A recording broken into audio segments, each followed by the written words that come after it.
दोस्तों, मध्य प्रदेश के एक ज़िला में अशोक ठाकुर नाम का एक आदमी रहता है जो बहुत ही इज्जतदार होता है और उसके पास 3 ईंट भट्ठे होते हैं जिसमें सैकड़ों मजदूर मजदूरी करते रहते हैं।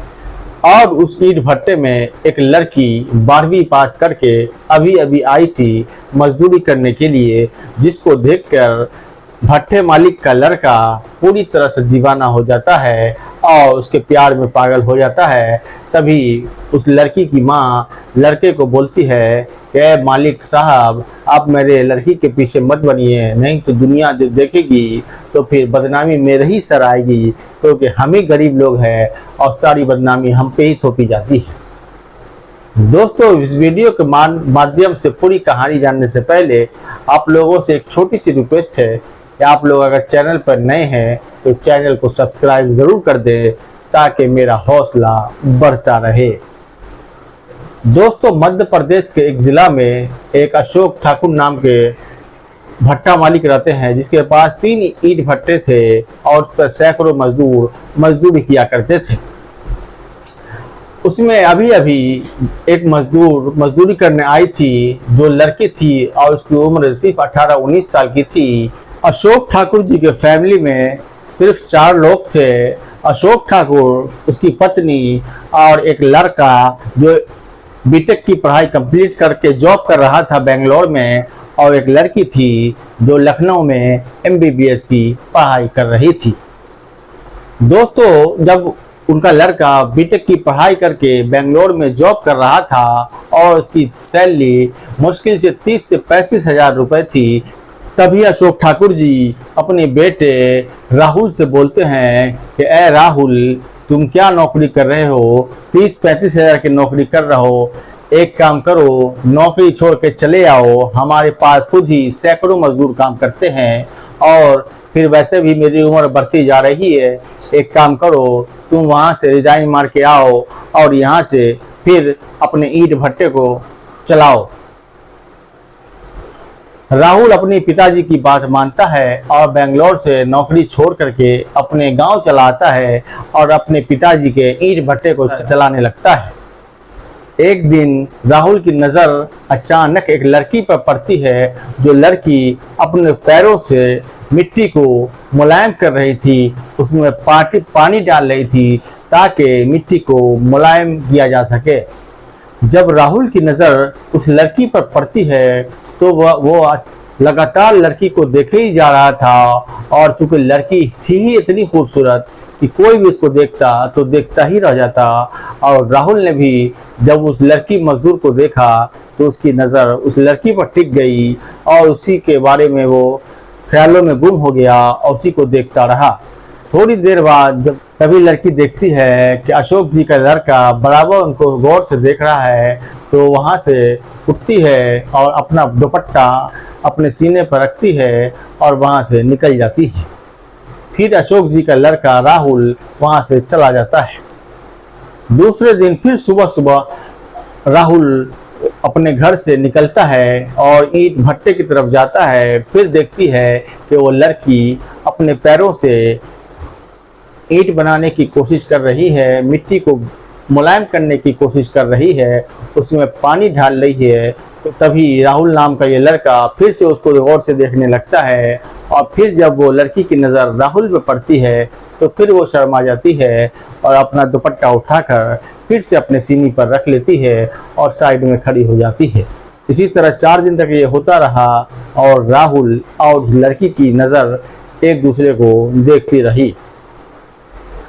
5वें दिन मामूल के मुताबिक फिर से जब राहुल ईंट भट्टे की तरफ गया तो वहाँ पर देखा कि वो लड़की नहीं है। फिर राहुल को बहुत परेशानी हुई। उसने सोचा कि लड़की किधर गई, हो सकता है कि दूसरे काम में गई होगी। वो पूरे ईंट भट्टे का जायज़ा लिया लेकिन वो लड़की उसको कहीं नहीं मिली। इसी तरह वो राहुल बहुत ज़्यादा परेशान हो गया और 1 हफ्ते तक चक्कर लगाता रहा ईंट भट्टे का, लेकिन वो लड़की उसको कहीं भी नज़र नहीं आई। इत्तेफाक से 8वें दिन फिर राहुल इस मामूल के मुताबिक अपने भट्टे पर जाता है तो देखता है कि वो लड़की फिर से मिट्टी को मुलायम कर रही है, उसमें पानी डाल रही है, और जैसे ही लड़की की नज़र राहुल पर पड़ती है तो राहुल हंसने लगता है और वो लड़की शर्म से अपना चेहरा छुपा लेती है। तभी राहुल उसके नज़दीक जाता है और लड़की से कहता है कि तुम कहाँ चली गई थी? तुमको मैं 1 हफ्ते से रोज़ाना आता हूँ, तुमको पूरे ईंट भट्टे में तलाश करता हूँ, लेकिन तुम नज़र नहीं आ रही थी। तुम कहाँ चली गई थी? तुम्हारे दीदार को मेरी आंखें तरस गई थी। तभी लड़की बोलती है, अरे आप ऐसा मत बोलिए, आप अशोक जी के लड़के हैं, वो हमारे मालिक है, और आप इस तरह की बातें करेंगे तो लोग क्या सोचेंगे? तभी राहुल बोलता है, लोग क्या सोचते हैं उससे मुझे कुछ फ़र्क नहीं पड़ता, मैं जो सोचता हूँ उससे मुझे फ़र्क पड़ता है। फिर इसी तरह लगातार रोज़ाना का राहुल से और उस लड़की से मिलना जुलना शुरू हो गया और धीरे धीरे उस लड़की को भी राहुल से प्यार हो गया।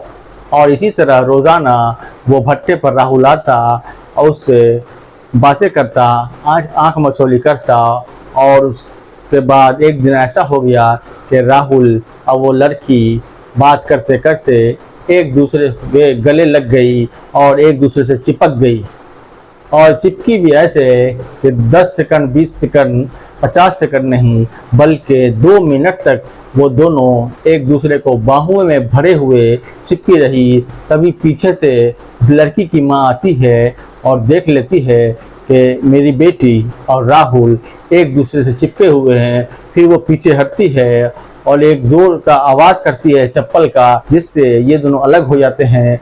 फिर पीछे से उसकी माँ आती है और राहुल को बोलते हैं कि राहुल तुम यहाँ मत आया करो, हमारी बेटी से मत बात किया करो। अगर ये खबर दुनिया वाले को पता चलेगी तो दुनिया वाले क्या सोचेंगे कि देखो एक मजदूर ने मालिक के लड़के को फंसा लिया, पूरे दुनिया में मेरी जगहसाई होगी। हम गरीब ज़रूर हैं लेकिन इज़्ज़तदार लोग हैं, और आपके पिताजी के इसे ईंट भट्टे पर हम लोग 15 साल से मजदूरी कर रहे हैं। फिर आपके पिताजी भी बहुत ताकतवर लोग हैं, बहुत पैसे वाले हैं। हमको, मेरी बेटी को और हमारे पति को यहाँ से इसी ईंट भट्टे में फेंकवा देंगे और हम लोग जल के मर जाएंगे। इसलिए कृपया करके मालिक ऐसा मत कीजिए, हमारी बेटी से बात मत किया कीजिए। वो लड़का राहुल उस वक्त तो वहाँ से चला जाता है और अपने ऑफिस का एसी ऑन करता है, और एसी ऑन करने के बाद वो बहुत कुछ सोचता है, और सोचने के बाद वो बाज़ार जाता है, और बाज़ार जाने के बाद बहुत सारे कपड़े, बहुत सारे गहने और बहुत सारी मिठाइयाँ खरीद कर लाता है और एक बैग में भरता है, और अगले दिन फिर सुबह पहुंच जाता है उस लड़की जिसका नाम सोनाली था, सोनाली से मिलने के लिए। सोनाली देखती है कि राहुल आया है, लेकिन वो कुछ नहीं बोलती, कुछ हरकत नहीं करती, बल्कि अपने काम में बिजी रहती है और राहुल को भाव तक नहीं देती। तभी राहुल समझ जाता है कि ज़रूर वो बहुत ज़्यादा गुस्सा में है, ज़रूर उसकी माँ ने कुछ बुरा भला कहा होगा, जिसके बाद से वो हमसे बात नहीं करती है। वो जाती है, उस लड़की को मनाती है, लेकिन फिर भी वो लड़की नहीं मानती।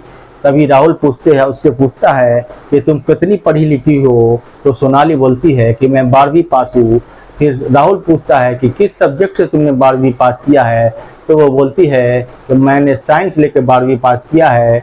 फिर राहुल पूछता है कि तुमने आगे की पढ़ाई क्यों नहीं की? तब वो बोलती है कि मेरे पिताजी या माताजी आपके ही ईंट भट्टे में काम करते हैं, उनकी सैलरी इतनी ज़्यादा नहीं है कि वो मुझे ज़्यादा पढ़ाई कर सके। मैंने जो भी पढ़ाई की है वो अपनी नानी के यहाँ रह कर ही पढ़ाई की है। तभी राहुल अगले दिन घर जाता है और अपने पिताजी से कहता है कि पिताजी मैं शादी करना चाहता हूँ।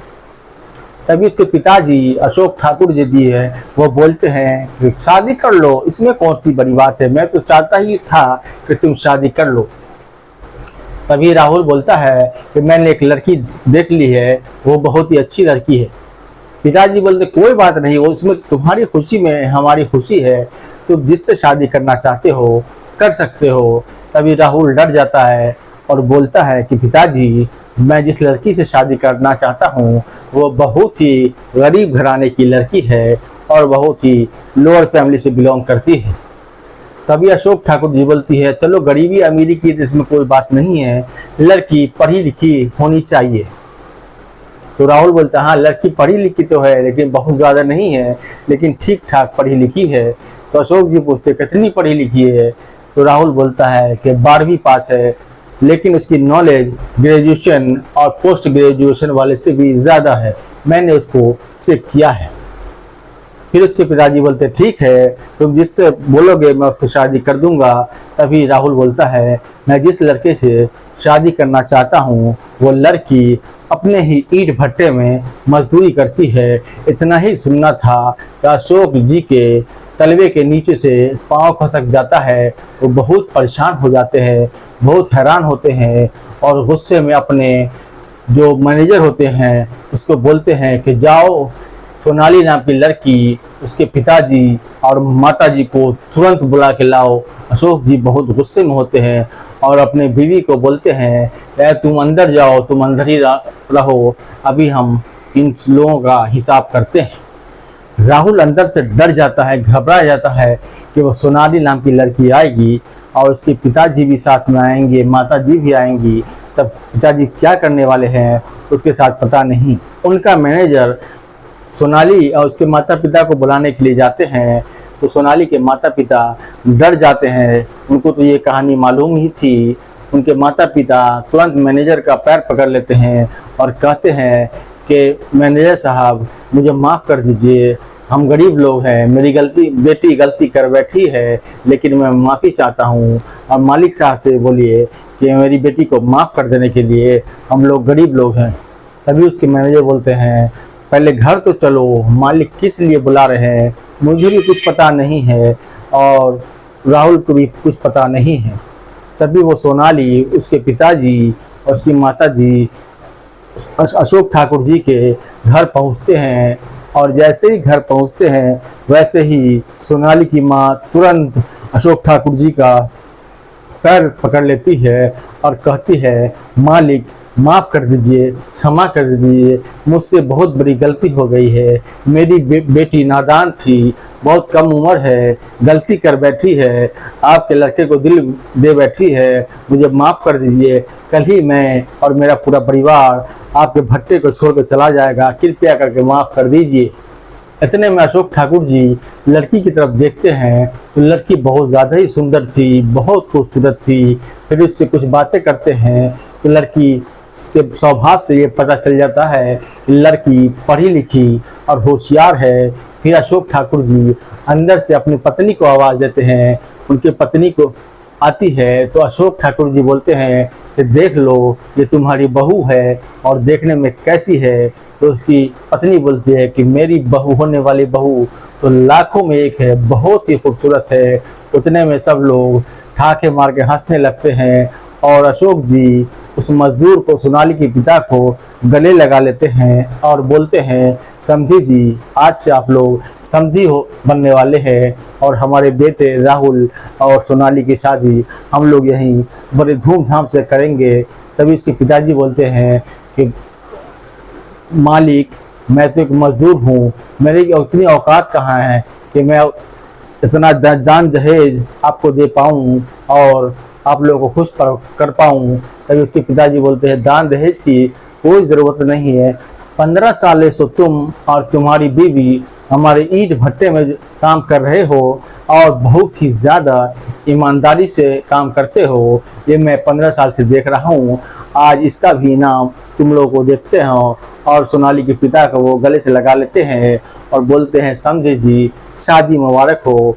और 1 महीने बाद फिर सोनाली और राहुल की शादी बड़े धूमधाम से हो जाती है और सभी लोग खुशी खुशी वहाँ ज़िंदगी गुजारने लगते हैं। दोस्तों ये कहानी आपको कैसी लगी कमेंट में अपनी राय ज़रूर दें। वीडियो अच्छी लगे तो लाइक करें, शेयर करें। मिलते हैं अगली वीडियो में, तब तक के लिए धन्यवाद।